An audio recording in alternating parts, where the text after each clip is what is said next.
Hello, I'm Bernard Keavy. I'd like to talk today about strategic versus tactical marketing, and one aspect in particular, which is what's commonly known as acres of diamonds, which is basically your most valuable resource, which would be your existing customers and clients.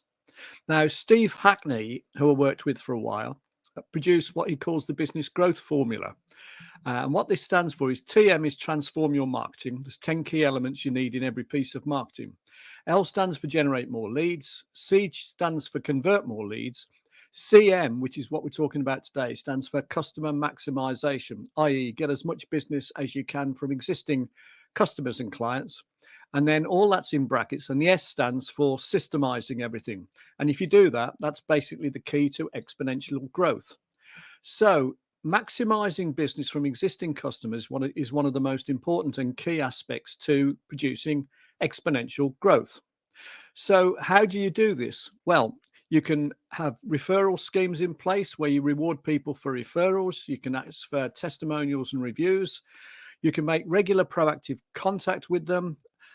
You can make sure that nothing in your business or about your business would put people off. That's called moments of truth. So things like litter in the reception area or out-of-date magazines, anything basically that will give a bad impression is called a moment of truth. So just make sure that nothing happens in that regard. When you sign up new customers, you can have what's called a shock and awe pack. Now, the idea of that is that you create such a favorable impression when they first sign up that one, they'll buy more from you, and two, they'll never leave. You can get regular feedbacks because one of the key reasons why people leave is because they feel like they haven't been contacted and listened to. You can produce what's called wow factors. So basically just go out of your way to produce an incredibly good service. There's a case study about a roofing contractor, which I might refer back to on another occasion.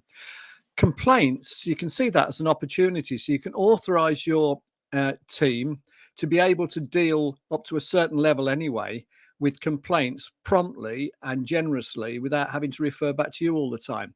The better you deal with complaints, the more likely you are to get long-term benefit from it. And basically, you can be seen as an authority in your field, obviously, and you can respond immediately to any concerns from customers. Now, other ways you can do this, you can have what's known as cross-sells and upsells. So cross-sells are where you sell associated products or services at the point of sale. So that would be like burgers and fries. That would be like laptops and laptop bags or software packages. An upsell is where you sell a larger quantity at the point of sale. So again, going back to McDonald's, would you like to go large? That means you sell a larger portion. For things like coaching services, you can sell longer packages or packages that include more services, etc. 34% is the figure. So if you include a cross-seller and upsell at the point of sale, 34% of customers will take advantage of it generally. If you do things like you have regular meetings, so that could be consultancy meetings, it could be hairdresser meetings, or whatever. But if you diarize the next appointment, you're far more likely to get regular meetings than if you don't.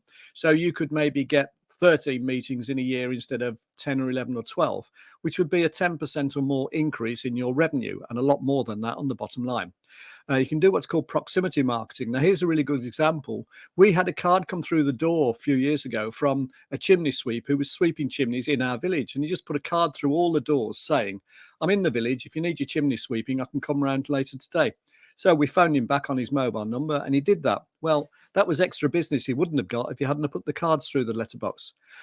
Customer penetration, that means, do your customers and clients know all the things you do? So there's an example here, which was a real one I dealt with, where this person did kitchens and bathrooms. And he found out that one of the clients who'd given him really good feedback on a kitchen had gone and got their bathroom done with someone else. And when he contacted them to find out why, it was because they didn't realize that he actually did bathrooms. They thought he just did kitchens. So that's customer penetration. If they'd have known he did bathrooms, he'd have got that business as well. You can have more products and joint ventures and affiliates. Now, these are related because if you form the right joint ventures, you can sell a wider range of things because you can recommend other people's products and services and they can do the same for you. So everybody benefits.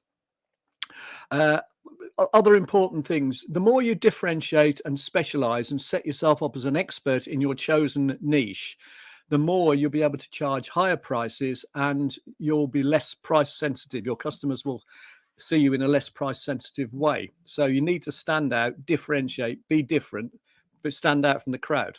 Be an expert, be a specialist. Increasing your prices, again, if you ask people when did they last do it, you'll often get an embarrassed silence and they haven't done it for many years.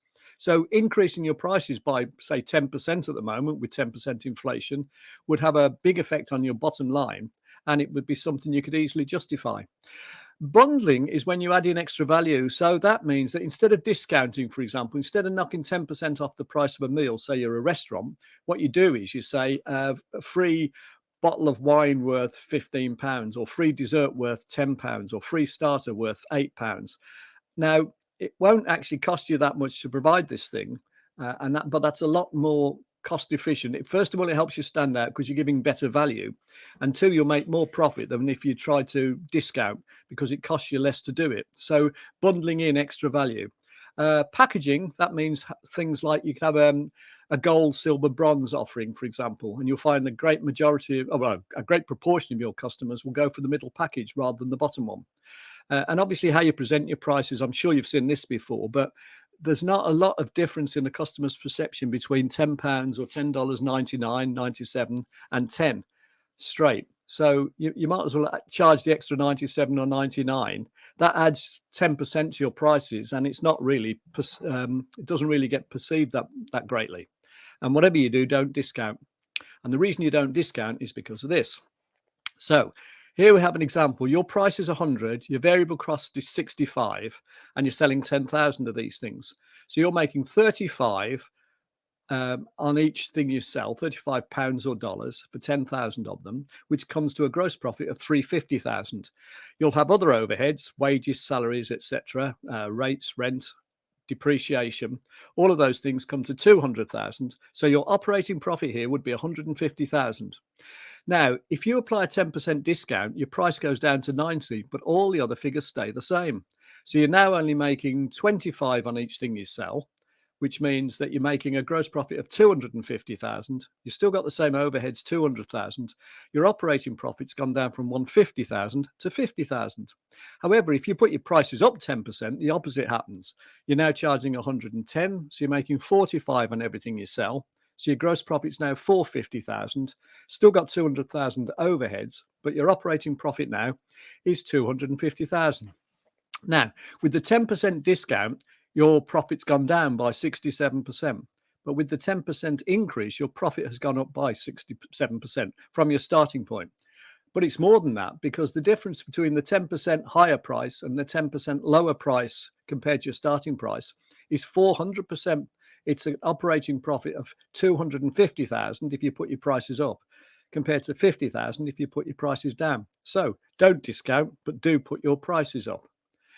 Now, customer lifetime value basically says that you want to maximize the lifetime, well, as it says, the lifetime value from them, which means you want to keep your customers for longer. Now, 68% leave. This is proven by research, etc., that 68% leave, not because you've done anything wrong, but because they feel like you haven't given them sufficient attention.